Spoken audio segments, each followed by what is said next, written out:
Dr. Wallach is going to explain to you tonight not only about cardiac myopathy, but many other things. I pray that you listen closely and carefully, because what you're going to hear may save your life or the life of your loved one. Dr. Wallach in 1991 was nominated for the Nobel Prize. He's had many, many fabulous things in his life. There's no way I can tell you how pleased I am to have him here in Kansas City tonight. And I want to turn the time over now to Dr. Joel Wallach. Would you all give him a big hand?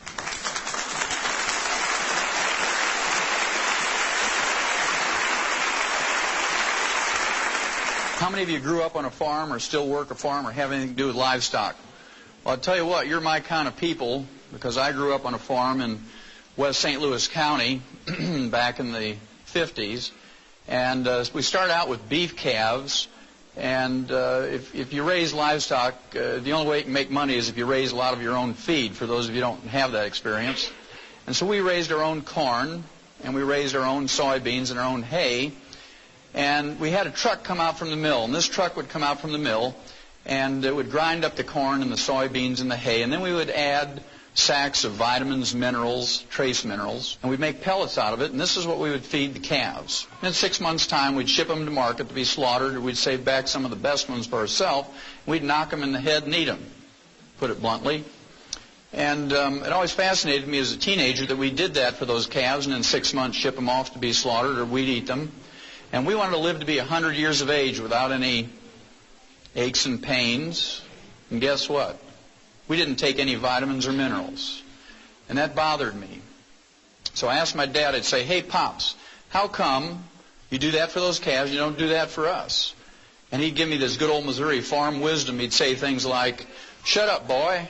You're getting this farm fresh food, and we hope you appreciate it. And, of course, I was very quiet then because I didn't want to miss out on any meals. Well, then when I went to school, I went to the University of Missouri, the School of Agriculture, and I got my degree in agriculture. And it was very interesting to me that I got my major in animal husbandry and nutrition. My minor was in field crops and soils, and then I got into veterinary school. As a freshman veterinary student, I learned the answer to my question. And the answer is this: we know how to prevent and cure diseases in animals with nutrition. And the reason why we do that is because we don't have major medical, we don't have hospitalization, Blue Cross Blue Shield, we don't have Medicare, we don't have Hillary to watch out for us. If you're going to make money as a farmer, you better know how to do stuff yourself, and you better do it efficiently with feed and nutrition if you can.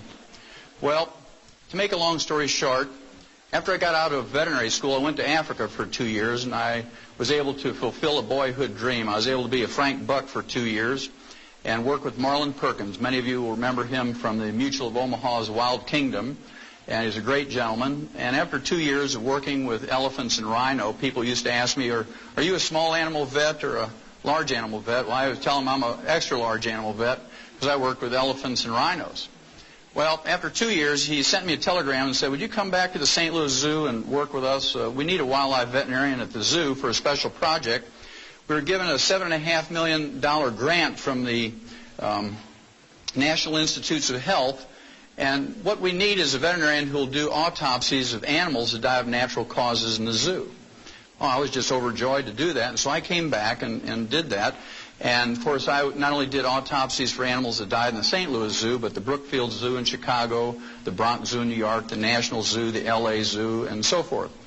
And my job, again, was to do autopsies of animals that died of natural causes in the zoo and look for a species of animals that was ultra-sensitive to pollution. This is because during the early 60s, we had just learned about pollution and ecological problems and disasters, and nobody quite knew what to do. And so I was supposed to find a species of animals that was extra sensitive to this and use them much like we did the canaries in the mine. You know, the old Welsh coal miners used to put a canary in a little wicker cage and take it down in the mine, and if methane gas or carbon monoxide would leak into the mine, the canary would drop off the perch and die first, and the men knew to get out before the mine blew up or they suffocated. Well, again, to make a long story short, over a period of some 12 years, I did 17,500 autopsies on over 454 species of animals. and 3,000 human beings who lived in close proximity to zoos. And the thing that I found out was this: every animal and every human being who dies of natural causes dies of a nutritional deficiency. And that fascinated me. It took me back to those calves. I said, gee, that's fascinating. Everybody's dying of nutritional deficiencies. And we could document this at autopsy, both chemically and biochemically and so forth, and things that you saw with the eye at the autopsy table. Well, that fascinated me. And I wrote 75 scientific articles. I wrote 8 multi-author textbooks, and 1 textbook of my own costs $140 for medical students, and I'm sure the only thing they do is use them for door stops. And I couldn't get anybody excited. I was on 2020. I was on 1,700 newspapers. I was in magazines. I was in every new network TV that you can think of. And guess what? Couldn't get anybody excited back in the 60s about nutrition. So what I did was went back to school and became a physician to use everything I had learned in veterinary school about nutrition in my human patients. And to no surprise to me, it worked. I spent 12 years up in Portland, Oregon in general practice, and it was very fascinating. What I'm going to share with you tonight is what I learned over those 10, 12 years using nutrition with my human patients. And if you take home only 10%, it will save you an enormous amount of unnecessary misery. It will save you a gob of money, and those of you in Missouri know what that means. A gob means a lot. And will save you, and in fact, it will add on many healthful years to your life. Okay, it'll add many healthful years to your life. Well, you can't do this. You can't get these healthful years. You can't have longevity. You can't live to your genetic potential just falling off a stump. You have to do some things. And the first thing I have to do is convince you that it is worth doing these things. Now, I'm going to start out by convincing you that the genetic potential for human beings is 120 to 140 years, or genetic potential for longevity. Okay, 120 to 140 years. There's no less than 5 cultures whose people live to be 120 to 140. Starts out in the Tibetans in western China. These people were popularized back in 1934 by James Hilton. He wrote a book called The Lost Horizon. Many of you will remember reading that. It was a Pulitzer Prize-winning book way back then. And they did a movie of that in 1937. It's a very long movie, about 3 hours. You can get it from any Blockbuster video, and I would encourage you to get it and look at it when you have 3 hours. It's a great movie. And the oldest living person that has some documentation, I'm sure there's a certain amount of exaggeration in there, but there is some documentation, was a fellow, a Dr. Li, L-I, from China along this Tibetan border. And this fellow, when he was 150 years old, quote unquote, received a big certificate from the Imperial Chinese government. He was born in 1677. 150 years later, he was given a certificate by the Imperial Chinese government for being 150 years. And then when he got to be 200 years, they sent him another, 50 years later, they sent him another certificate. And supposedly he died at age 256. And as people of that nature, he was written up in the New York Times in 1933 when he died, and the London Times. And so this is fairly well documented. But he may have only been 200 years old. I don't know if he was 256. But this is the person that led James Hilton to write that story. Then there's in 1967 or 68, there was a remake of that movie. It was a color version. If you haven't seen that, it was called Shangri-La. I'd urge you to see that. Then in eastern Pakistan, there's a group of people called the Hunzas. And these people are very famous for longevity, 120 to 140. And if you've been in alternative health for any length of time, you've heard their name at least. Then in what is now Western Russia, it used to be the Soviet Union, the Russian Georgians were made famous during the 70s by Dannon yogurt. You remember the old Crimea War veterans, they'd get their uniform on, they'd hold a saber up, and they would get a cup of Dannon yogurt and smile a lot, and you're supposed to make the mental leap that it was the Dannon yogurt that made them live to be 120. Then just south of them, the Armenians, the Abkhazians, and the Azerbaijanis are famous, at least in the Soviet Union. They were studied for some 60 years because they routinely lived to be 120 to 140. In fact, in 1973, the January issue of the National Geographic, 1973, January, National Geographic did a special article on people who live to be 100 and are older. And they featured these people, and there's a great pictorial article. You know, National Geographic is very good about coming out with pictures. And 3 of these dozens of pictures that were in that article, I remember one of them was a lady who was 136 years old. She was sitting in a wicker chair with a big Cuban cigar in one hand and an 8-ounce glass of vodka in the other, and she was partying. She was having a good time. She was not in a nursing home, all slouched over and you know, ready to have somebody take another $2,500 out of her checking account. She was enjoying herself at 136. Then there was a semicircle of couples, boy, girl, boy, girl, boy, girl, and they were celebrating their 100th and 115th and 120th wedding anniversaries. Then the third picture that I remember is a gentleman who is picking tea leaves up at the timberline in the Caucasus Mountains in Armenia. And he was listening to one of these little transistor radios back then. And according to his birth records and baptismal records, his military records, and the birth records of his children, the National Geographic said that he was 167 years of age and the oldest living person at that time. Well, in the Western Hemisphere, the Vilcabamba Indians in Ecuador are very famous. They live in the Andes. And then in southeastern Peru, my favorites, the Titicacas. I just like them because I like the name. They're sort of east of the Machu Picchu, the old community. The Titicacas live around Lake Titicaca. And, of course, they're very famous for living to be 120 to 140. Well, in May 11th, just about a month ago, the oldest living American at this time and documented through the Guinness World Book of Records was Margaret Skeet. She was from Radford, Virginia. She died at age 115, and she died of a nutritional deficiency. You can tell that from her obituary. She died of the complications of a fall. What did she die from? Osteoporosis. Very good. She died of a calcium deficiency. She had no heart disease, no cancer, no diabetes, no other infirmities. But she died 3 weeks after a fall because she didn't have enough calcium. Very interesting. Also, her daughter said that she had a craving for sweets until she died, and that's a disease called pica. We'll talk about that in a little bit, but usually when you have a craving for chocolate, if you're a chocoholic or a sugaraholic, that means that you have a deficiency of chromium and vanadium, and we'll talk about that in a minute. Then in a third world country, in Niger, in Africa, a chief by the name of Bauer, at age 126, was eulogized by one of his wives. So I assume it was plural. It had many wives. And she was bragging about him at his death at age 126. He was still in possession of all his own teeth. Okay, so you assume that other faculties are working too. Then here's a gentleman from Syria at age 133. He died in July of 1993, and he was in the Guinness World Book of Records, not because he was 133. There's been many people who live longer than that.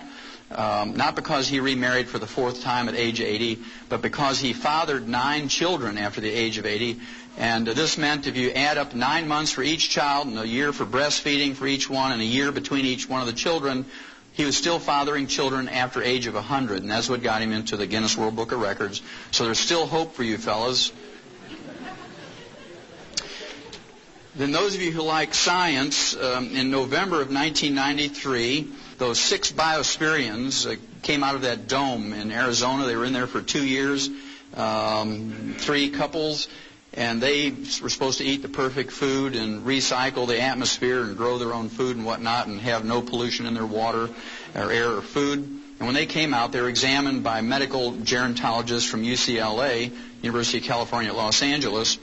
And they put all this information, their physical and their blood work and so forth, into the medical computers at UCLA. And the medical computer said that and projected that they could live to be 165 years old if they continued to do what they were doing. So all of that just says to you that there's a possibility you can live to be 120 to 140. And when I grew up on the farm, we could grow 200 bushels of corn per acre. And with all the labor and all the fertilizer and everything else you did, you could make a profit if you grew 200 bushels per acre. But if you only got 100 bushels per acre and put out that same effort and the same fertilizer cost, you'd lose money. And so I want you to think about it. The average lifespan for an American today is 75.5. The average lifespan for an MD or a doctor is 58. You want to gain 20 years statistically, just don't go to medical school. You want to live to be 120 to 140, there's only two basic things. It's real simple, two things to remember. Number one, you have to avoid the pitfalls. You have to not step on the landmines, I call it. And those of you in the military, you know what that means. You do something stupid like step on one of those things, you kill yourself wastefully or unnecessarily. And of course, if you play Russian roulette or smoke excessively or drink excessively or wear a black sweatsuit and run down the middle of the highway at 2 o'clock in the morning, you're going to get struck by a car. All of those things are foolhardy, but it's amazing how many tens of thousands of people die in America from doing those stupid things every year. The last thing I will share with you on that subject of avoiding the landmines, I'd suggest very strongly to you that you avoid going to doctors. And I'm going to back up that statement, which is a pretty strong statement, with a statement from Ralph Nader's group in January of 1993, just about a year and a half ago, January 13th. He put out a news release based on a 3-year study on the causes of death in American hospitals, and it was a 1,500-page report, this 3-year study, and I'm not going to waste your time or mine by going over the whole thing word for word, but the bottom line says a lot. The bottom line says a lot. And here it is, quote, this is from Ralph Nader now. He's a consumer advocate, for those of you who don't know him, who watches out for us. Quote, 300,000 Americans are killed each year in hospitals alone as a result of medical negligence, unquote. I'm going to read that figure again because it's a huge figure. Quote, 300,000 Americans are killed each year in hospitals alone as a result of medical negligence, unquote. Now, he didn't say slipped away quietly out of neglect in a corner somewhere while they're waiting for an x-ray. He used the word killed. When you use the word killed, that means there was a procedure the doctor was doing went wrong somehow. That means that they gave them a wrong prescription. They put a decimal point in the wrong spot and gave them an incorrect dosage. These people were killed. 300,000. To appreciate how big a figure that is, you have to compare that with our military losses in Vietnam over 10 years, where we lost 56,000 people over 10 years, or an average of only 5,600 a year, on a field of battle where people had guns and artillery and explosives trying to kill each other. And millions of people poured out into the streets and protested that war. We had political anarchy in the last 3 years of the war. Students took over universities and colleges with guns and explosives. National Guardsmen shot students at Kent State in Ohio. We chased a president out of the presidency for 5,600 military personnel a year. And here's one profession that takes your tax money in the form of Medicare and Medicaid and kills 300,000 of us a year, according to Ralph Nader, and I believe him, he has no axe to grind. And you can go out in the street any day of the week in any city, and there isn't even a crazy street preacher out there with a sign that says, protect us from doctors. I want you to think about that, folks. That's number one. You have to avoid stepping on the landmine. So there's a certain value in treating yourself when you can, or preventing disease so you don't have to get treated. Now, the second thing you have to do, number two, is you have to do the positive things. You have to do the positive things. And I'm going to start out here by just putting a figure up on the board. It's the number 90. And you need 90 nutrients in your diet every day. You need 60 minerals. You need 16 vitamins. You need 12 essential amino acids or protein building blocks. And you need 3 essential fatty acids. You need 90 nutrients in your daily diet. Otherwise, you're going to get a deficiency disease if you don't have them in complete numbers and optimal amounts. Well, I can tell you that I was one of those nerds back when I was in college. I had a clipboard. We didn't have computers back then. So I had a clipboard, and I was one of those funny guys with glasses and would walk up and down in the student union there in Columbia and say, do you take vitamins and minerals? I was still fascinated by that. And of course, people would kind of look at you crazy and say, well, yeah, I take vitamin E. And I'd wait for them to come up with the other 89, and they didn't. They just, oh, I take vitamin E. Well, today, if you ask people, do you take food supplements? They say, oh, yeah, I take Tums. Because that's what, they hear all the time. Well, again, you need 90 nutrients if you're going to make it. But the newspapers know, and the magazines and TV and radio knows that we're interested in health and longevity and supplements. So they all talk to us, not because the medical profession has asked them to do that in their stead. The medical profession doesn't say, hey, we're so busy saving people with surgery and chemotherapy and radiation and pharmaceuticals, would you please educate the people on nutrition? They do it because it sells newspapers. Well, my favorite article of all time appeared in Time magazine, April 6, 1992. And if you haven't read it, I'd urge you to get it out of a school library or public library and photocopy it. Stick one copy on the door in the bathroom and one on the refrigerator. It's a cover article. It says, the real power of vitamins. New research shows they may help fight cancer, heart disease, and the ravages of aging. Again, there's 6 positive pages in here. There's only 1 negative sentence. And it was issued by a medical doctor who was asked by the writer of the article, what do you think about vitamins and minerals for people as food supplements? And here's what the doctor said, quote, popping vitamins doesn't do you any good, sniffs Dr. Victor Herbert, a professor of medicine at New York City's Mount Sinai Medical School. We get all the vitamins we need in our diets, and taking supplements just gives you expensive urine, unquote. Well, to give you a Missouri translation of that, that means you're just peeing away your dollars if you take vitamins and minerals. You might as well wad up your dollars and throw them in the toilet and flush them away because you're not getting any redeeming value from it. Those quacks are just taking your money for those vitamins and minerals. That's what he was trying to say. It got published. So it must be true, right? Well, I'll tell you what.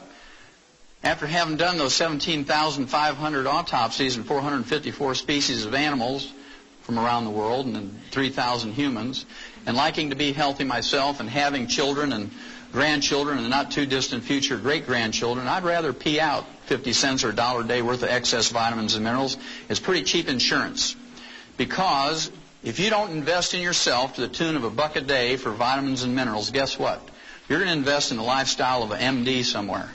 Because when you pay the medical doctor your fee for going to see him, not 1 penny of that goes to study how to diagnose or treat or prevent a catastrophic disease in a little child, like who was in here earlier, or how to prevent or diagnose or treat better breast cancer or prostate cancer in adults. Guess what that money goes for? It pays the doctor's mortgage, makes his Mercedes payment. It pays the tuition for his kids to go to medical school at Harvard. You know where Harvard is? Up in Boston.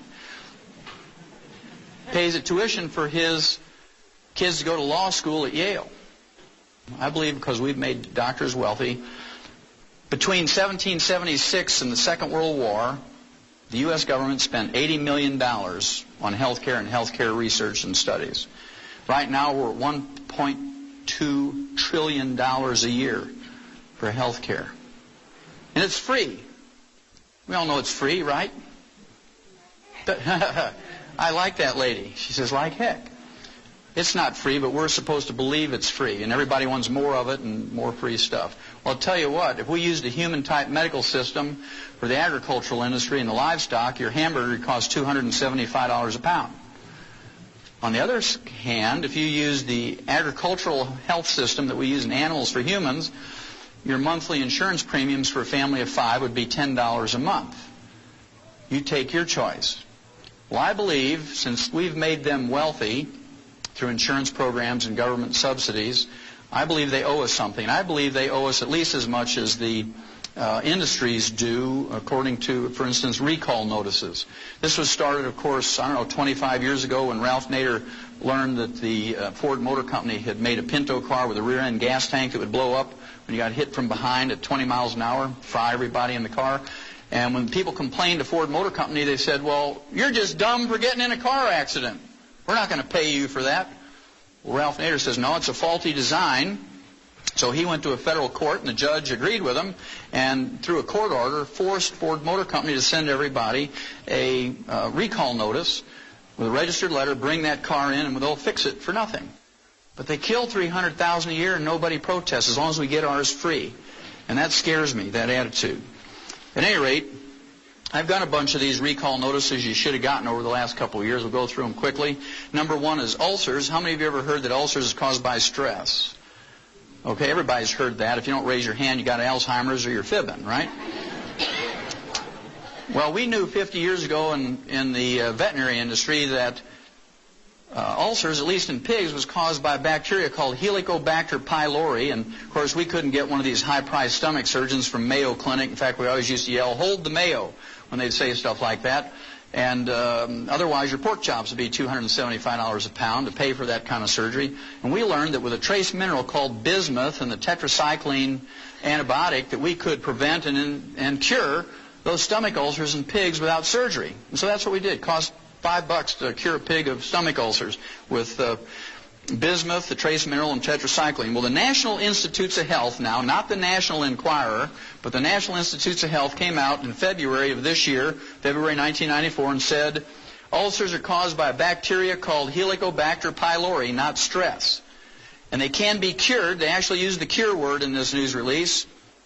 Medical researchers never do that. They always say, shows promising results or may be beneficial. They use the cure word, National Institutes of Health, and they say can be cured with a combination of the trace mineral bismuth and tetracycline.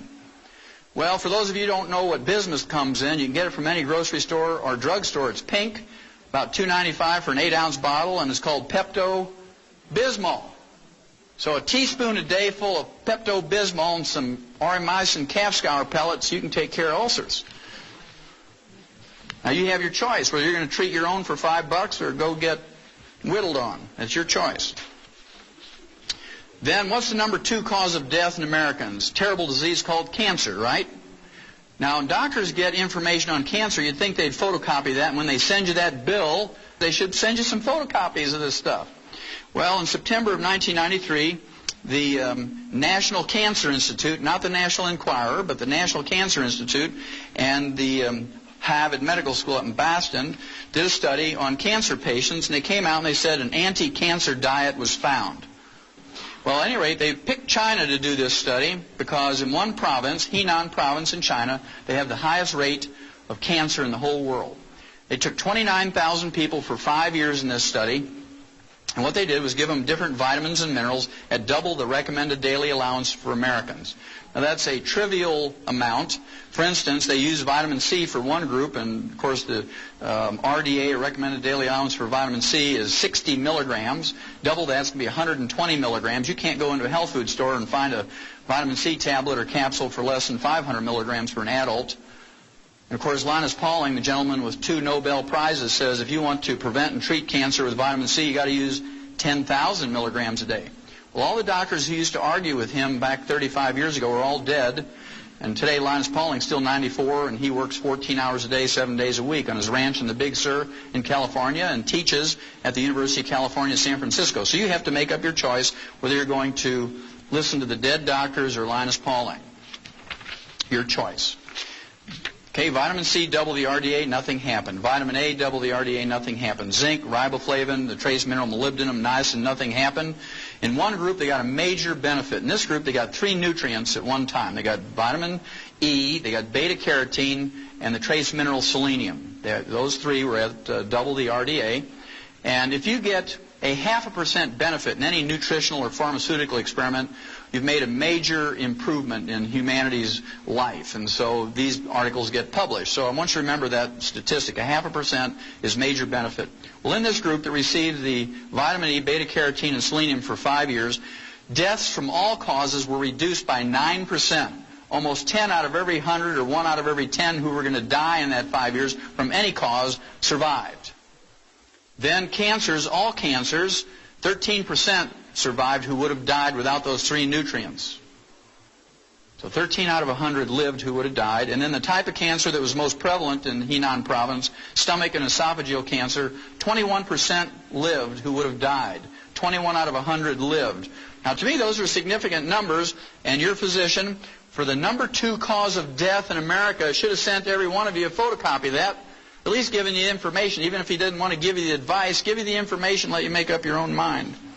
Well, here's one I think is funny on one hand, and on the other side it tells you the attitude of physicians. This has to do with arthritis. It was in September 24th, 1993 that it was released. Again, it was from the Harvard Medical School and the Boston VA Hospital. How many of you in here have ever been to a VA hospital? Anybody in this room? Okay, good. Well, you know the people who've been to a VA hospital, you have 2 opportunities to give your life for your country. Once on the field of battle, and the others in the VA hospital, right? Well, at any rate, the title of the release was Chicken Protein Halts the Swelling and Pain of Arthritis in a Patient Trial. And what they did, they took people who failed to respond in any way to medical treatment for arthritis. These people got gold shots, methotrexate, they got aspirin, prednisone, cortisone, everything else you can think of, physical therapy, and the only thing left for them was joint replacement surgery. Okay, now before Harvard Medical School, the VA hospital was going to give it to them, they said, look, we're looking for some people who are willing to suffer for 90 more days, just 3 months, because we want to try something, a short-term experiment, and they got 29 volunteers. And what they did for those 29 volunteers who failed to respond in any way to medical treatment for arthritis was they gave them a heaping teaspoonful of ground-up dried chicken cartilage in their orange juice every morning. Just a heaping teaspoon of ground-up chicken cartilage. And in 10 days, according to Harvard Medical School, all the pain and inflammation was gone. These are people who didn't respond in any way to medical treatment. In 30 days, they could open up a new pickle jar that had never been opened.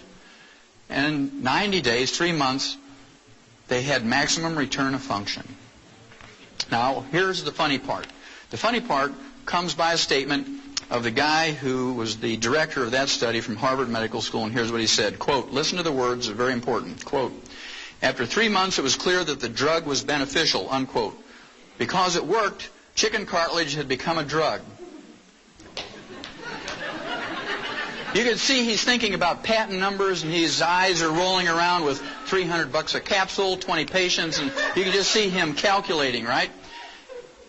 That means if you go to Kentucky Fried Chicken and you buy a bucket of chicken and throw away the skin and the meat and eat the ends off the bones, you're practicing medicine without a license. And if you go to a Kentucky Fried Chicken in the middle of the night, in the dark of the night, and you go to their dumpster and you root through there and you collect 2 5-gallon feed buckets full of chicken bones, and you take them home with a hammer and you pound off the ends of those bones and dry your own cartilage in the microwave, you know, you're manufacturing a pharmaceutical, and the FDA is going to put you in jail. Well, if that's a little messy for you, and you don't want to pay those lawyer fees, you can go into any grocery store and get some Knox gelatin. Women know about Knox gelatin because it's good for your fingernails and your hair and your skin. It has the raw materials for chicken cartilage. Has the raw material for your cartilage. It's made out of beef cartilage and beef tendon. And if you take 2 of those little half-ounce envelopes a day in your orange juice, and you take it with an ounce per 100 pounds of body weight of colloidal minerals, next time I come by here in 3 months, you're going to run up on this stage and hug me and kiss me if you got arthritis. How many of you have ever heard of Alzheimer's disease? Everybody's heard about it today. 50 years ago, when I was a little kid, there was no such thing as Alzheimer's disease. It's a new disease, one of those things that just sort of happened. Now it's a major disease. 1 out of every 2 people who reach age 70 get Alzheimer's disease. Pretty scary. Well, we learned 50 years ago in the animal industry how to prevent and cure in the early stages Alzheimer's disease in livestock. Can you imagine how much a farmer would lose if the pigs were all laying there scratching their heads saying, why am I here? Where is the feed box? Because if they're not gaining a couple of pounds a day, you're losing money, right? So we learned in the agricultural industry how to prevent and in the early stages cure Alzheimer's disease. And we do it with high doses of vitamin E and low intakes of vegetable oil. You say, Wallach, that's crazy. High doses of vitamin E. Well, you should have got a recall notice from your doctor in July of 1992 because the University of California, I mean, we're talking about a sophisticated research medical school here. University of California, San Diego came out and said vitamin E eases memory loss in Alzheimer's victims. Now, they're only 50 years behind on that from veterinary medicine, so you might be safer going to a veterinarian. Then how many of you in this room ever had a kidney stone? Anybody in here ever get that, kidney stone? Okay, I see a few in here. What's the first thing a doctor told you to give up nutritionally when you got your kidney stone? Give up calcium. No dairy. No dairy. None of those vitamin mineral things with calcium in them because they have the stupid, naive, ignorant belief. That's pretty intense. They have the stupid, ignorant, naive belief that the calcium in your kidney stone comes from the calcium you eat, when in fact it comes from your own bones. When you have a raging calcium deficiency, a raging osteoporosis, then you get kidney stones.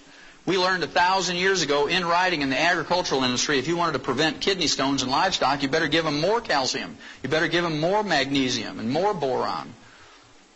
Now, the reason is, of course, bulls and rams, male cattle and sheep, have special anatomy. When they get a kidney stone, they die. They're called water belly.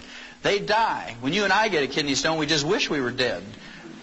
But no farmer is dumb enough to pay for the feed for an animal and have it die before he can either eat it or send it to market. So we learned how to prevent those things. Well, you should have got a recall notice from your doctor, especially you people who've had kidney stones. Your urologist should have sent a notice to you.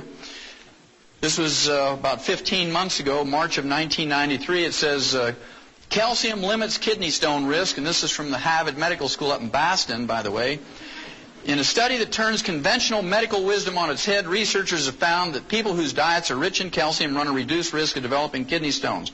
In a study of more than 45,000 people who were ranked into 5 categories, the group that had the most calcium had no kidney stones. So it took them 1,000 years to catch up. Now, about 5 years ago, when I started out on this crusade and started lecturing to people all across America, and I'm in one time zone and the next and all over, I knew I was going to get crazy out there doing this. Last year I was on the road 300 days out of the year, 300 out of 365 days. And so I decided I needed to have a hobby that I could take with me. Every time I get a little wacko, I could go in my room and do this hobby, and I'd be okay. You know, it'd be kind of like having a little piece of home with me wherever I went. And I wanted to have a hobby that would help other people. I didn't want to collect baseball cards because I like football, and I didn't want to do just crossword puzzles because it's good mental exercise but wouldn't help anybody else. And I couldn't take my compost pile. I like to garden, and the hotels don't like that, you know. So I decided I was going to collect obituaries of doctors and lawyers.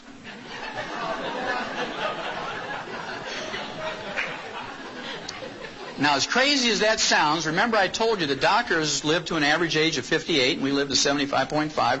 And here's a group of people, professionals, who pontificate to you and tell you, well, this is what you need to do. You need to give up salt and no caffeine, and you need to not eat butter and eat margarine and do all these crazy things.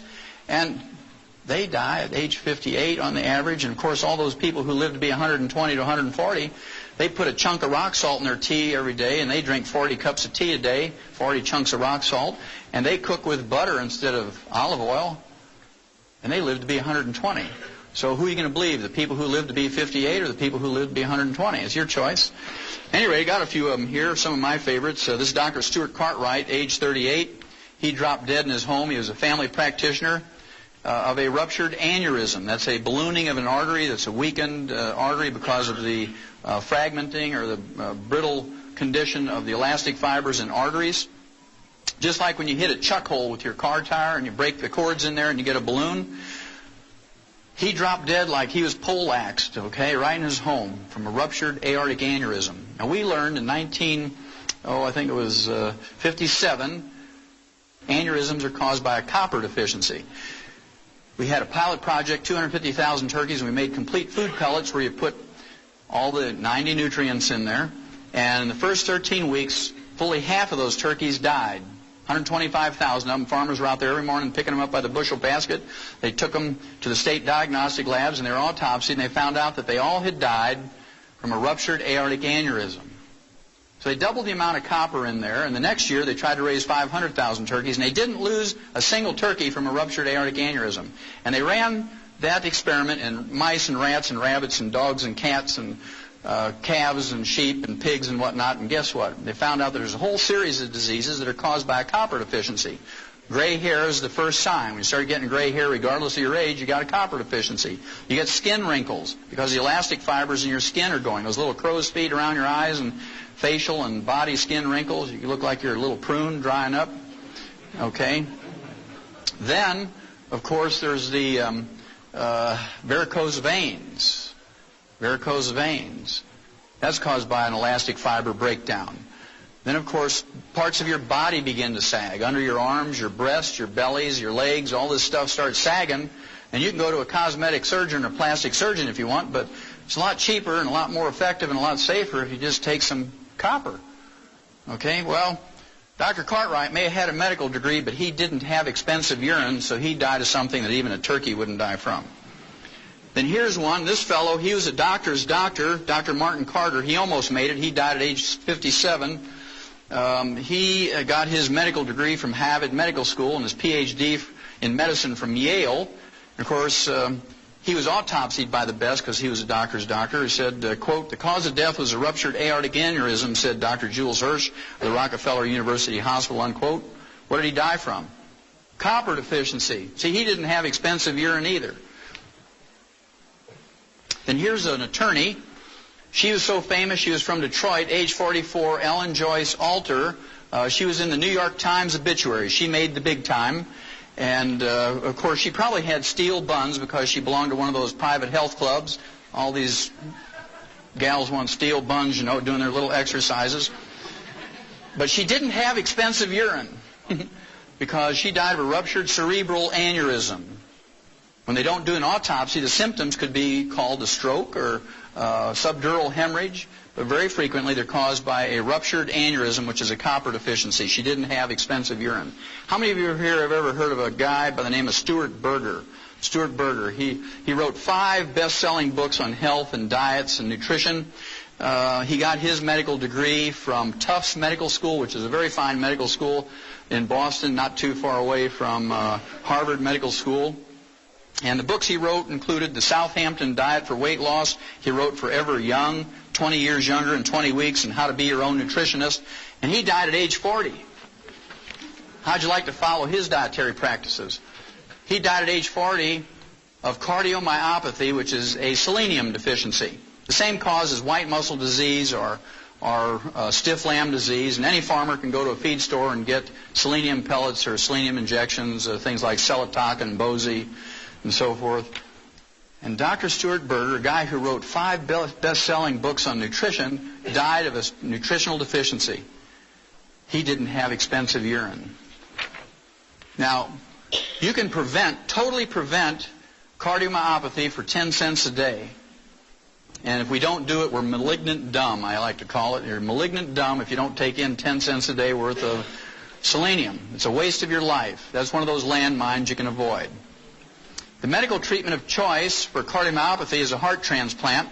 Costs $750,000. I want you to think about that. They get the heart free from a donor. They get the blood free for the surgery from the relatives.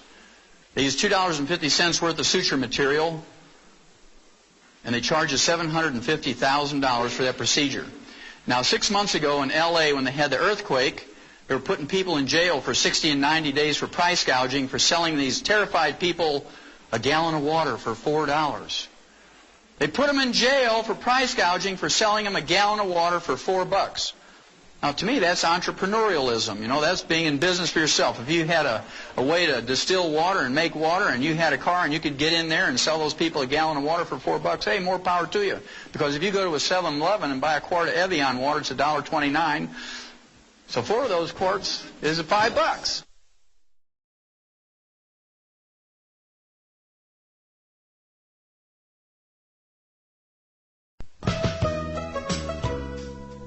Kind of interesting, isn't it? They said it was price gouging because those people were terrified. Well, talk about a person who needs a new heart. They're terrified. $750,000, we should put those doctors in jail. But we bow to them because, oh, that's high-tech medicine. Out of 270 million people in America, you save about 50 a year. Is that cost-effective? I don't think so. I don't think so. At any rate, Dr. Stuart Berger didn't have expensive urine. Now, here's the last one, and many of you may know this woman. Her name was Dr. Gail Clark. She was age 47. She was the chief cardiologist of the West St. Louis County group of hospitals. She was the chief cardiologist for the St. Mary's Health Center in Richmond Heights in St. Louis County. She was age 47. Guess what she died from? Heart attack, a cardiomyopathy heart attack. You can just see her walking down the hall. She's got the stethoscope around her neck. You know, this is their little status symbol. Got my stethoscope around my neck. Back when I was in school, they folded it up very bravely and put it in their pocket. Boom! She falls down. She has a heart attack right in the hall. And, of course, the nurses scoop her up and put her on a gurney, and they call the technicians and another doctor, code 3, code blue, whatever it is, and they whip her into the room. And you can hear them, let's say you're a cardiac patient, you're laying there, you're all hooked up to the monitors and the IVs, and you hear them say, okay, tear her clothes off. Okay, stand back. Didn't work, turn it up, stand back. And then you hear that terrible sound when you know that the treatment didn't work. The flat line when you know the heart is gone. And everybody walks out of the room dejected, and you say, nurse, what happened next door? And she says, well, your cardiologist, you know, the chief cardiologist of this hospital, age 47, Dr. Gail Clark, just died of a cardiomyopathy heart attack. But you can see all the patients, they're holding their gowns. And they're running out of that hospital, leaving their watches and their shoes and their checkbooks and everything and their plastic credit cards because they don't want to get what Dr. Gail Clark got. To me, the Reader's Digest is a magazine that never says anything negative or bad about anybody or any group. It's the sweetest little magazine that ever was. The September 1993 issue features an article that says, "Can you trust your doctor?" It lists 12 ways that doctors scam your money. And I'll let you read 11 of them yourself. I'll give you the worst one. In addition to their income from office fees and surgical fees and lab fees and hospitalization, in addition to all those fees, doctors get a kickback from the labs and the x-ray labs and clinics and hospitals. They get a kickback of $421 every time they send you in for a CAT scan or an MRI. And doctors tell you, oh, we do that because we're practicing defensive medicine, because if I miss something, 1 in 10 billion, you're going to sue me. So I do this just to protect myself. Well, if it was just to protect themselves and you knew them and they knew you, 90% of the people say, oh, just skip it, doc. If you don't really think it's necessary, let's save the money. But they got something more than defensive medicine to worry about. They get $421 in a kickback for every time they send you in for an MRI or a CAT scan. Well, when I practiced for 12 years up in Portland, somebody come to me with a terrible headache, never had one, I'd just walk up to them and tap them on the sinuses, and if they'd collapse to their knees, I know they had a sinus headache. Oh, doc, why'd you do that? Well, I just wanted, that's a cheap lab test, Then if they had, thank you, if they had blood dripping out of their nose, they'd take a $35 x-ray to see if they had a cancer in there. $35 in a free lab test as opposed to $421. If I wanted to make that $421, I'd have been a good thief. What I'd have done, I'd have built a chute right into that CAT scan machine, because I knew how to build chutes living on a farm.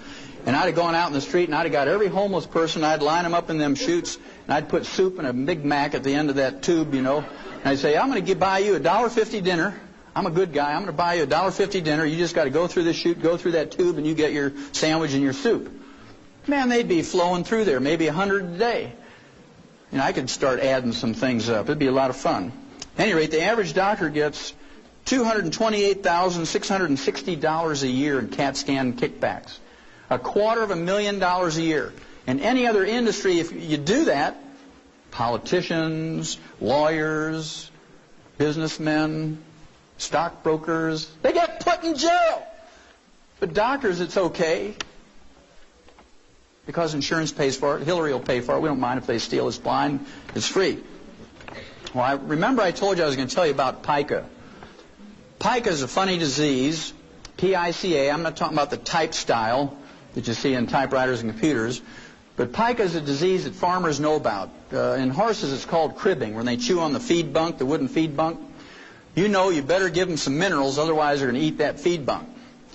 Also, in cattle, dairy cattle especially, where they're losing lots of minerals through their milk all the time, intensive milking, you'll see them picking up big rocks in the creek and chewing on them, or they'll chew on barbed wire, or maybe you'll see them walking down through a path with a deer bone in their mouth or something, or a shingle.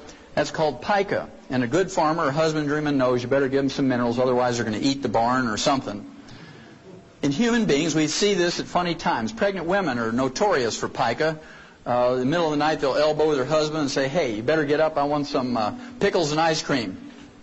They're craving minerals because that fetus is pulling minerals out of their body, and they need some more minerals. And so it's recognized as a craving for things like sweets and salt and so forth.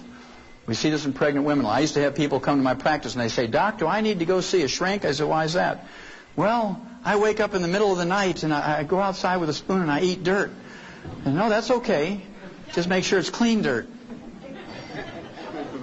Then they say, my kid sits there with a kitty litter box between his legs and he has a spoon and he's eating that stuff out of the kitty litter box.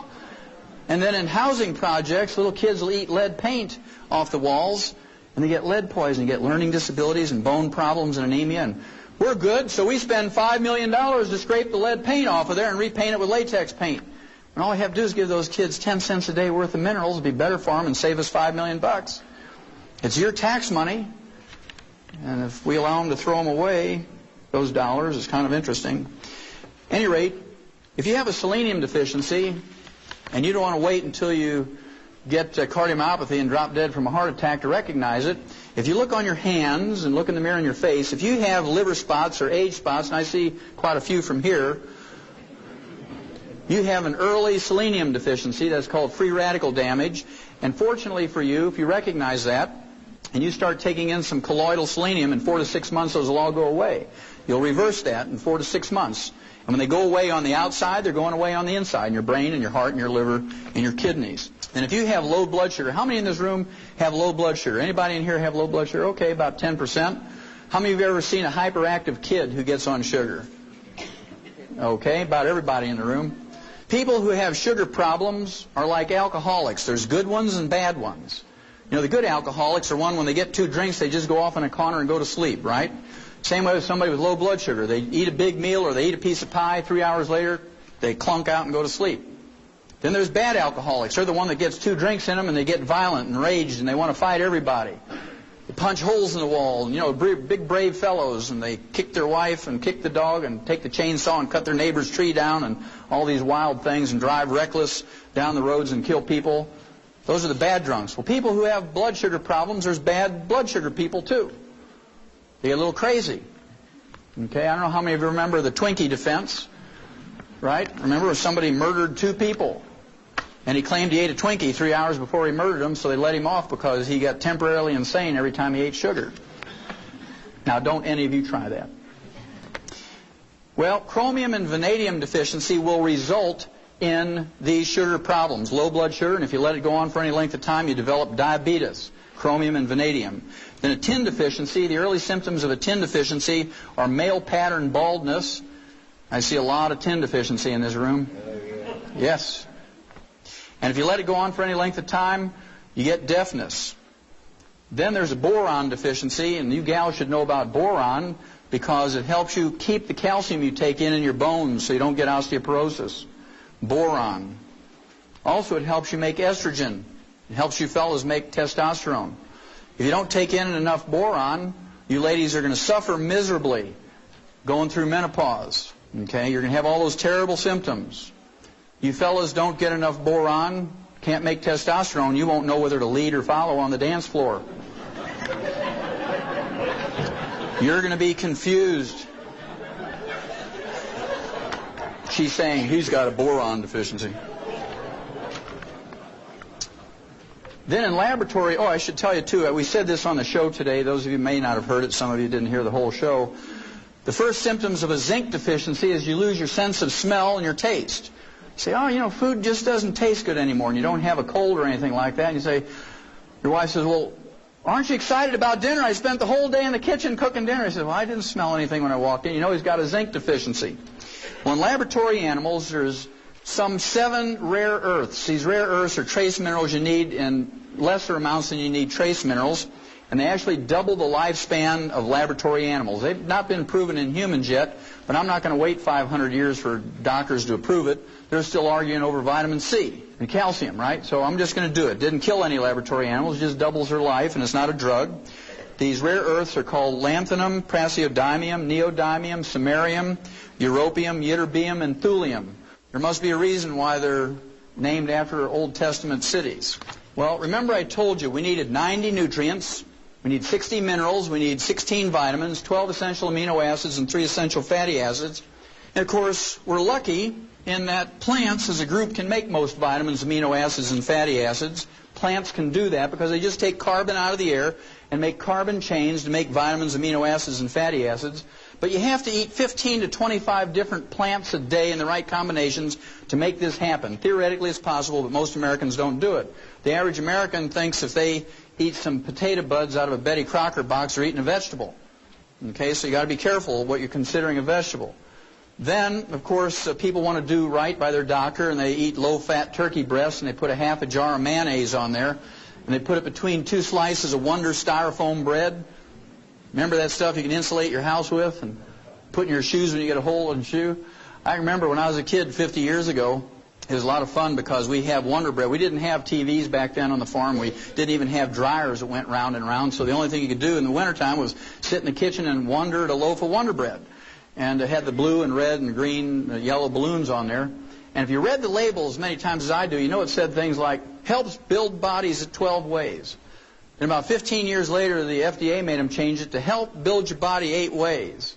Now, if you go to the store and look at Wonder Bread wrappers, it just says Wonder Bread. So it kind of gives you a clue. So even though this is theoretically possible, it's not likely to happen that you're going to get your vitamins, amino acids, and fatty acids in proper proportions from your diet. And so if your life is as valuable to you as mine is to me, and my children's and my grandchildren's is to me, I would make sure that I take in all my vitamins and amino acids and fatty acids, because I guarantee you won't make it to 120 or 140 if you don't. You're just not going to do it. Now, minerals are another story. We have a tragic story when it comes to minerals, because plants cannot make minerals in any way, shape, or form, and if they're not in the soil anymore, they're not in our plants. And we have for you, when you leave, a free copy of a summary of U.S. Senate Document 264.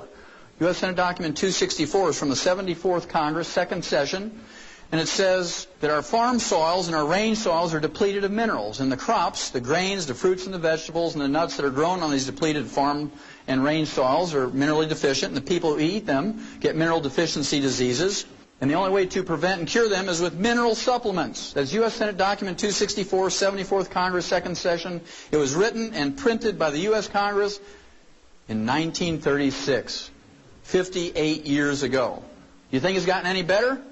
No, it has not gotten any better. It's only gotten worse. And the reason is, if you guys do what we did, and people continue to do, is we put NPK on our land, nitrogen, phosphorus, potassium, and you see it as these 3 numbers in many combinations of ratios. And these represent percentages of these 3 nutrients, nitrogen, phosphorus, potassium. And those of you who don't have any experience on farms, the reason why we do this is farmers get paid for tons and bushels. There's no subsidy that encourages people to put 60 minerals back in the soil. You get paid for tons and bushels, and for $40 an acre, you can get the maximum yield in tons and bushels. It only takes 5 to 10 years to deplete the land of minerals, because every time you harvest a crop, those plants pull minerals out of the soil, many pounds per acre every time you haul a crop out. So soon those minerals are gone. And if you only put back in 3 and you take out 60, it's like a checking account. If you only put $3 in your checking account every month and write checks for 60, what's going to happen to your checks? Boing, boing, boing. They bounce. Exactly. Well, I can tell you that our health is bouncing right now to the tune of $1.2 trillion a year, because there's no more minerals left in our soil. It's our responsibility, each and every one of us, to be responsible for our health and consciously take in these minerals. I have a lot of people ask me, well, what did these people do thousands of years ago? They didn't even have commercial fertilizers. What did they do, these societies that had long-lived people and whatnot? Well, I want you to think about the Egyptians, the Chinese, people from India that lived around these great rivers, the Nile River, the Ganges River, the Yalu River in China. And what used to happen was every year or so it would flood, just like it did here in northern Missouri last year. And every time it flooded, guess what would happen? It would bring silt or rock dust from mountains from 500 or 1,000 miles away. And those people would pray to every god they had, the water god, the sky god, the wind god, the rock god, to flood. We pray, don't flood. They used to pray to flood because they had their floods during the wintertime, and it would put silt and minerals back in the soil, and their grain was very valuable. King Philip, who's the father of Alexander the Great, married the 12-year-old child queen of Egypt, Cleopatra. She didn't look like Elizabeth Taylor, all made up in beautiful costumes. She was a little flat-chested teeny bopper, not very sexy. But Philip married her because she controlled the best wheat in the world. And if he wanted his Macedonian army to conquer the world through his son Alexander the Great, he needed the best wheat in the world so he could march 20 hours a day, fight for 6 hours, and win. If they used the wheat from the depleted soils in Greece, they couldn't go 20 minutes without saying, "Mommy, pick me up." Can you imagine these big Greek soldiers? "Oh, my legs hurt, pick me up." And so they knew the best place to get wheat was from Egypt. It was those floods that gave them those minerals. And all those cultures that came up with all the great art and all the great technology came from those places because they had more intelligence, because they had more nutrition, more minerals, I heard somebody say. Very good. Well, you're getting the picture. Well, what I'm going to do here is I'm just going to pick out a couple of minerals, just a couple of them, so you get the idea. It applies to all of them. Let's just pick out a common one, like calcium. Everybody knows about calcium. Calcium deficiency will result in something like 147 different diseases. They're just different names. They're named after people like Bell's palsy. Bell's palsy is, everybody knows about that. One side of your face sags. It's not a true stroke. It just affects your facial muscles. It's caused by calcium deficiency. We'll talk about it in a little bit. But everybody knows about this one, osteoporosis. It's the number 10 killer of adults in the United States. It's very expensive. It costs you $35,000 each for each hip to replace. It's okay. It's free.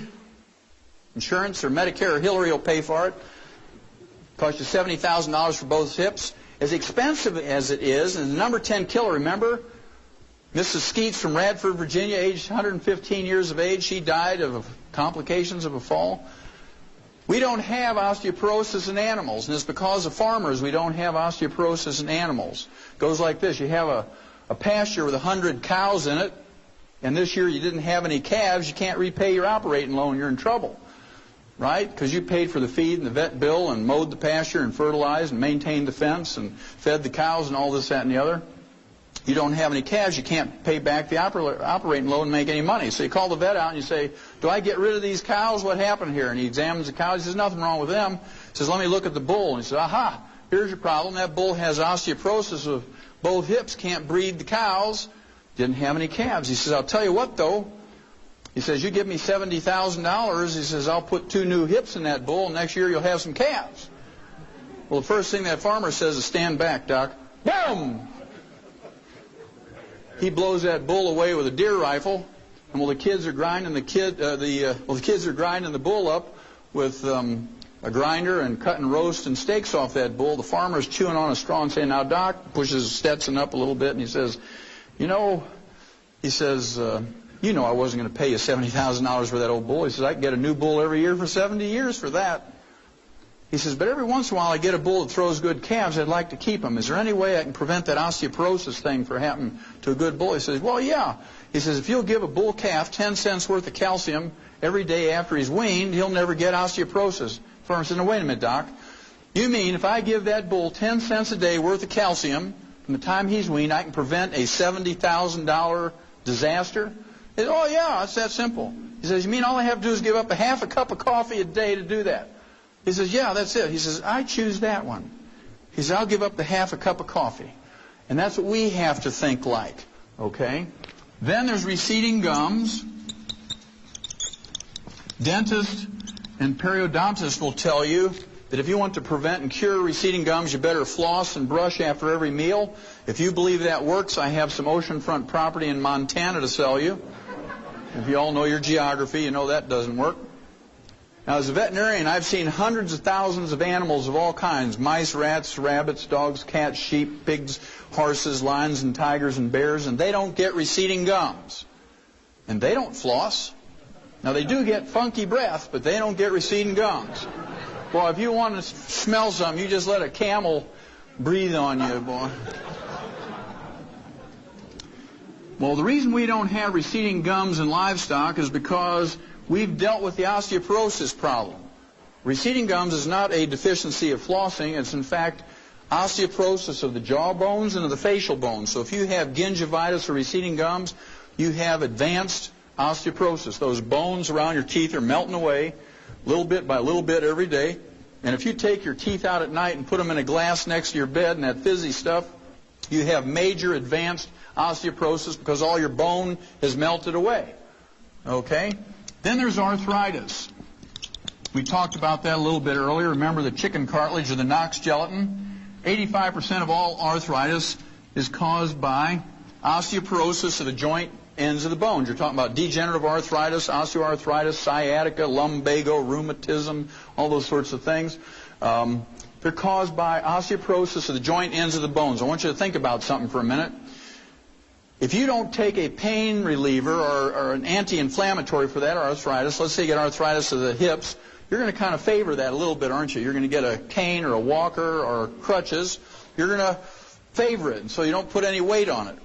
I want you to think about that for just a second, because then I want you to think about driving your tractor in a field or you're driving a Mercedes down the highway. Either one, doesn't matter, whichever you love more. And let's say you didn't put the nut on that oil pan real tight and all the oil drained out. And that light on the dashboard comes on and says, I'm getting hot. You better give me some oil. And that light irritates you. So you stop, you open up the hood, you get your clippers out, your fence clippers, and you clip the wire to that light, and you close the hood, and you just keep driving. Would you do that to your tractor or your Mercedes? No, you wouldn't. But we take those pain relievers for arthritis, and we go out there and square dance and do the Texas two-step and do our 5-mile walks and our aerobics. That pill works real good, Doc, because it killed my pain. And you're just wearing that thing off faster and faster. Then your doctor's really going to get rich because you need joint replacement surgery. Then there's hypertension. This is one of my favorites, so I'll put a star over here. Hypertension is high blood pressure. What's the first nutritional thing that a doctor will tell you to give up nutritionally when you get high blood pressure? Give up salt. Everybody knows that one. That's been ingrained in our head. Well, they must think we're dumber than cows, because what's the first thing you put out for your livestock, and it's about that big? A salt block. No farmer is going to be economically viable if you don't put a salt block out for your livestock. They're going to die. Your veterinary bills are going to go crazy. But we're supposed to believe that we don't need salt. You can get everything you need out of your lettuce and your whole wheat bread and stuff like that. Well, don't believe that one either. If you believe that, I got some more oceanfront property in Montana for you. Remember, those long-lived people put a big chunk of rock salt the size of a big black Concord grape in every cup of tea, and they drink about 40 cups of tea a day because they live at high altitudes where it's very dry. They have to keep hydrated. And they put butter in their tea. They put 2 pats of butter and a chunk of rock salt. They don't put the pink stuff or the blue stuff or skim milk or, what does he call it, cremora or whatever it is. Okay? Guess what? The doctors who live to be 58 tell you no salt, no butter. The people who live to be 120, they put in butter and salt. So you've got to make some choices. Well, they took $30 million of your tax money, and 2 years ago, after a 20-year study, they came out and said that they took 5,000 people with high blood pressure, they took them off their medication and put them on a reduced salt diet, a restricted salt diet, and they all died. No big surprise, but somebody got a PhD degree and everybody was happy, right? But when they looked at this results, they said that, only 99.7% of the people didn't get any results from that before they died. 0.3% did get some result, dropped their blood pressure 1 point before they died by restricting their salt. So the referees who judged that article said, doesn't matter, you might as well let high blood pressure patients eat salted peanuts and dill pickles and salt their food to taste because it doesn't matter. In fact, worrying about the salt is more stress than taking the salt. Then they had a control group with 5,000 people with high blood pressure, and they doubled their RDA of calcium, and they stopped the experiment in 6 weeks because 85% of them were cured of their high blood pressure just by doubling their calcium intake. Now, they didn't cold turkey stop their high blood pressure medication, but what they did was they went to the doctor and he says, you don't need this medication anymore. What are you doing? He said, well, I'm on this experiment where I double my calcium intake. Anybody get a recall notice from your doctor saying it's okay to salt your food to taste and please do double your calcium intake? Anybody get that? Not a single one. That's very interesting. Then, of course, there's insomnia. That's where you roll around all night and you wake up in the morning, you're more tired when you went to bed. That's insomnia. Of course, doctors have 2 treatments for that. They have Halcyon, which is a sleeping pill, and they have barbiturates. And they kill about 10,000 people a year with overdoses of those things, but that's okay. It's in prescription, and they're watching out for us. And remember George Bush, when he went to Japan, they gave him some Halcyon so he could sleep on the way to Japan because of the time difference. And when he woke up, one of the side effects of Halcyon is nausea and vomiting. I don't know how you say it in Japanese, but it was very dramatic on world TV, right? Not very presidential. Blah! And so I'm sure that's why he lost the election, because he puked over that Japanese ambassador.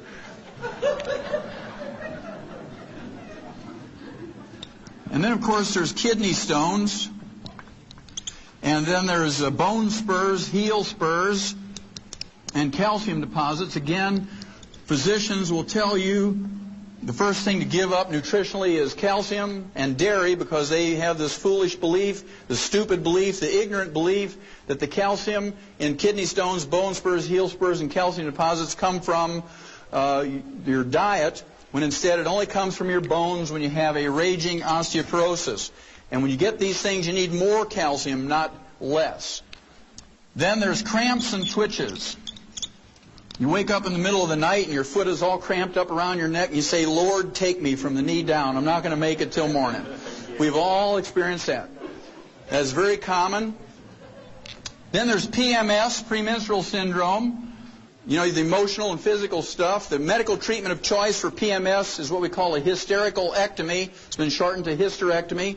That's a 100-year-old treatment. And the doctors do about 285,000 unnecessary hysterical ectomies a year, but it makes Mercedes payments, so they do them. Even the AMA said they're unnecessary, but they don't take their licenses away, and people keep going to them. You imagine a poor woman in her 30s. She says, Doc, you got to do something. Every time I go out to hang up the clothes, my neighbor's kids run down the basement screaming witch. My own kids think I'm crazy. My husband's leaving me. I'm going to lose my job. You got to do something. Well, the University of California, San Diego came out 3 years ago now and said if you just double the RDA of calcium intake, you get rid of 85% of the emotional and physical symptoms of PMS. And when that came out, there were huge lines around the health food stores around the blocks, and people had sleeping bags because they closed before they all got their calcium, and every person in line was a man. They were there for their daughters and their girlfriends and their wives and things like that. Okay, and lastly is low back pain. 85% of Americans get low back pain whether you work on a computer or you unload hay or you drive big trucks, doesn't matter. Low back is a big problem. Low back is just osteoporosis of the vertebrae, whether you have a disc problem or whatnot, because if your disc doesn't have anything to hold on to, your vertebrae have melted away, what's going to happen to the disc? Especially if you have a copper deficiency because they're made out of elastic fibers, they go like a water balloon with a lot of pressure on them. Well, I just want you to look at this quickly before we do the last mineral. Low back, you go to an orthopedic surgeon or a rheumatologist, you might get a muscle relaxant. You might get Valium and a muscle relaxant. You get a laminectomy. You get your vertebrae fused. You might get a disc operation. They don't tell you 75% of the time you'll never be the same again, right? PMS, you go to your OBGYN. You can go to an internist. You can go to a family counselor, a shrink, or a divorce attorney. Cramps and twitches, you go to a neurologist. You go to a sports medicine doctor, an internist. Bone spurs, heel spurs, calcium deposits, you go to a rheumatologist, an orthopedic surgeon, or a podiatrist. Kidney stones, you go to a urologist or an internist or a surgeon. Insomnia, you go to a shrink or a sleep clinic or an internist. Hypertension, you go to a cardiologist, an internist, or a surgeon. Arthritis, a rheumatologist, a orthopedic surgeon or an internist. Receding gums, you go to a dentist or a periodontist. Osteoporosis, you go to all those health specialists, including a Tums salesman. For nothing more than a calcium deficiency. It costs you 10 cents a day to deal with. Now, on the average, because Americans have insurance and we have Medicare and Medicaid, we spend on the average $25,000 to $250,000, and we undergo 5 to 10 surgical procedures a year for a calcium deficiency. And we beg the doctors to do it. We beg the doctors to do it. Well, it's our choice. The last one I'll share with you is diabetes. Everybody's touched by diabetes. It's the number 3 cause of death in adults in the United States. Number 3 cause of death. And it has terrible complications and side effects, diabetes. The side effects include blindness of many kinds.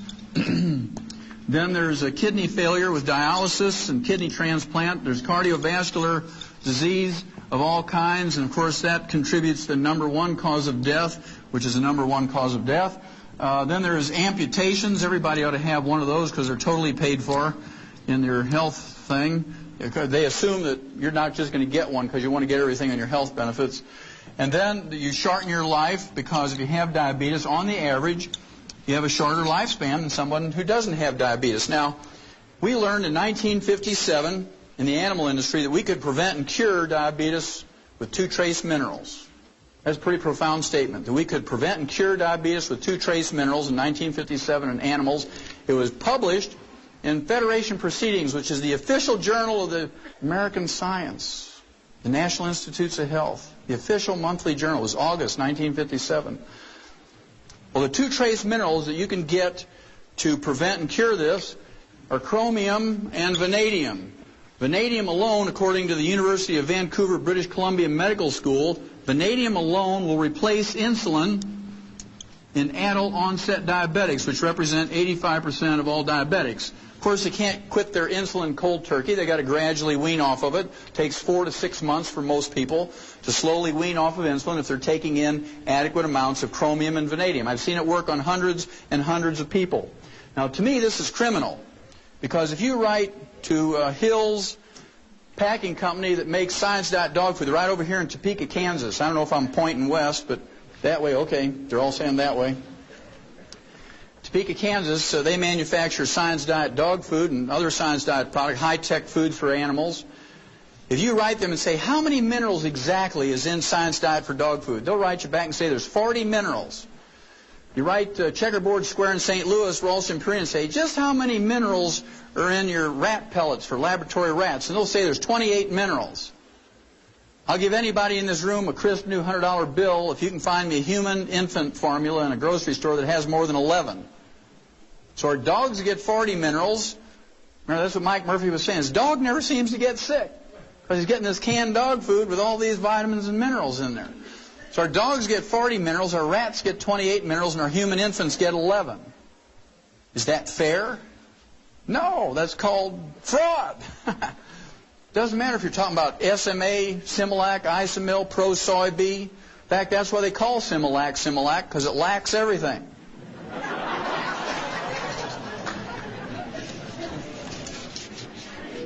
Okay, if I've convinced you that you have to consciously take in all the minerals yourself, that you can't depend on your food, and certainly you can't depend on anything that's boxed or packaged or bottled, there's 3 types of minerals that you have to be concerned about. One is metallic minerals, and metallic minerals are essentially ground up rocks.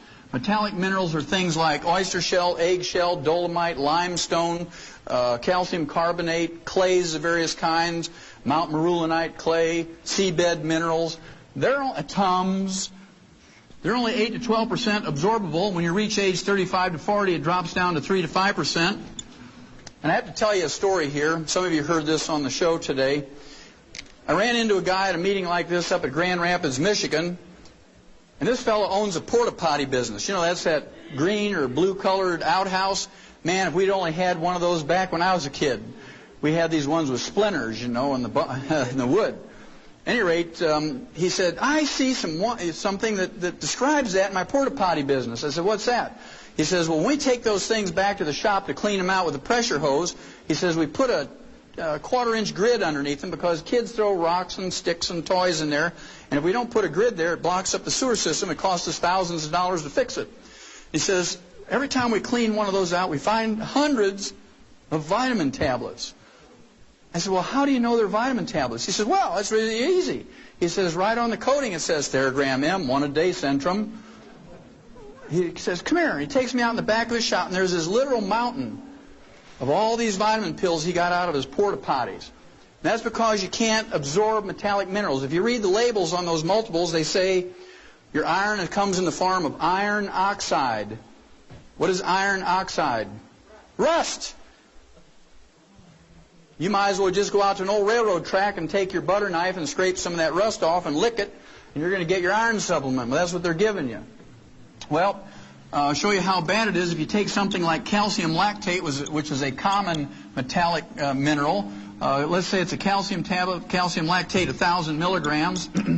If you take 2 of those, you're not getting 2,000 milligrams of calcium. In fact, I have people all the time say, well, I took lots of calcium, Doc. I hear you on the radio talking about calcium and arthritis, and I took 2,000 milligrams of calcium a day. It didn't help my arthritis. In fact, it got worse.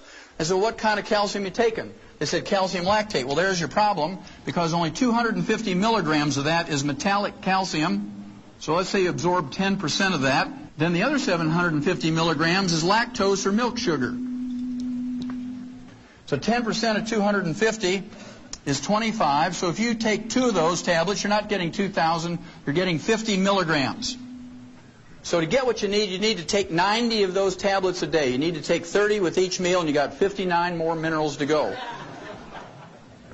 Then there's those people who want to do things naturally. Let's see if you can do anything good with 10 pounds of spinach. And let's be fair, let's see if you can get 1,000 milligrams of magnesium. And I picked magnesium because in green leafy vegetables you have a lot of magnesium because of the chlorophyll, right? It's part of the chlorophyll molecule. And any pound of anything, you got 454 grams. In 10 pounds of spinach, you got 4,540 grams, of which most of that, 97%, is water. And let's say you have 1 gram of chlorophyll in that 10 pounds of spinach. There's 50 milligrams of magnesium. You got to divide that into the 1,000 you want. You get a factor of 20, which you multiply times the 10. You have to eat 200 pounds of spinach. You got 58 more minerals to go. Okay, so you got to be a pretty big person to accomplish all this. Even as big as I am, you can't get it done. So I prefer to supplement rather than do those things. Then, of course, during the 60s, the agricultural industry came up with chelated minerals. Chelated minerals, because farmers aren't dumb enough to pay for $1 of something that goes into an animal's mouth and have 99 cents come out in the manure. So I have to really thank farmers for being that clever. And chelated minerals are just metallic minerals with an amino acid or protein or enzyme wrapped around the metal atom and increase the absorbability to 40%. Then the health food industry jumped on that right away because it was a major improvement in absorbability of minerals. The most efficient way to absorb minerals is the colloidal form. Colloidal minerals are 98% absorbable, 2.5 times more available than chelated minerals and 10 times more available than metallic minerals. And they're very interesting. They're liquid. They can only be liquid.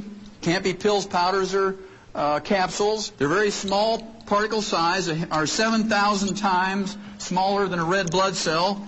And they're negatively charged. Every particle is negatively charged. Your intestinal lining is positively charged. So you actually have an electrical or magnetic gradient that concentrates these minerals around the lining of your intestine. These three things together give you the 98% absorbability. Now, plants have a very interesting part to play in colloidal minerals. Remember, we said that plants cannot create minerals. If they're not in the soil, plants can't make them.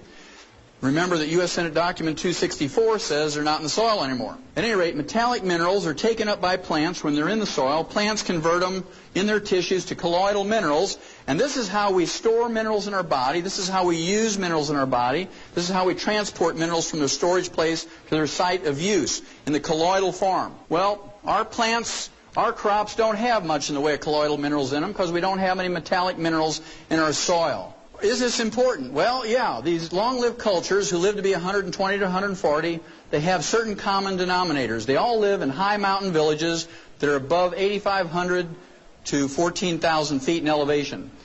They all have less than 2 inches of precipitation a year. They don't have any rain. They don't have any snow. They don't have any dew. Okay? Very, very dry places.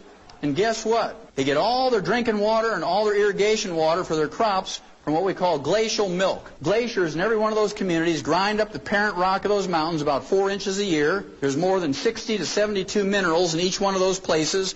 The water that comes out from underneath those glaciers is not clear like Perrier or Evian water or Poland water or geyser water. You take a glass full of it up and hold it up, it looks like Jersey milk. I mean, it is either yellow, white, or white, blue. It looks like milk and is called in Titicaca, see I got to say it again, in Titicaca or Tibet, they all call it glacial milk because it looks like milk. And not only have they consumed it, drunk it and got 8 to 12% until they were 35 to 40, then 3 to 5% absorption for 2,500 to 5,000 years, depending on the culture.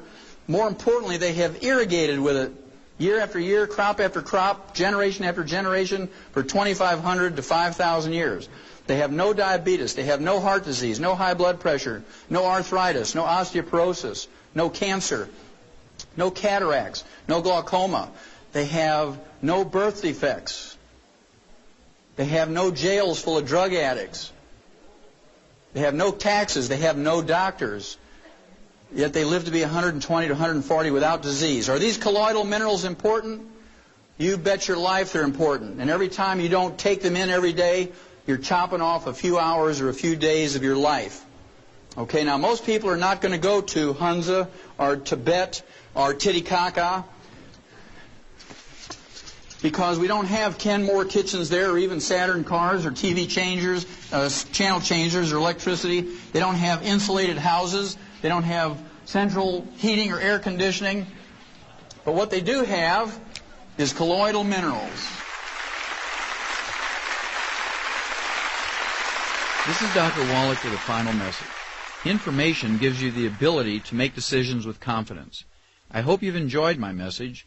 By giving your body the proper raw materials every day, you'll be taking the necessary steps in living healthier and living longer. Make the decision to take control of your personal health and longevity program today. Colloidal minerals are not like antibiotics. You don't get a prescription which you use for 10 days and then you're done.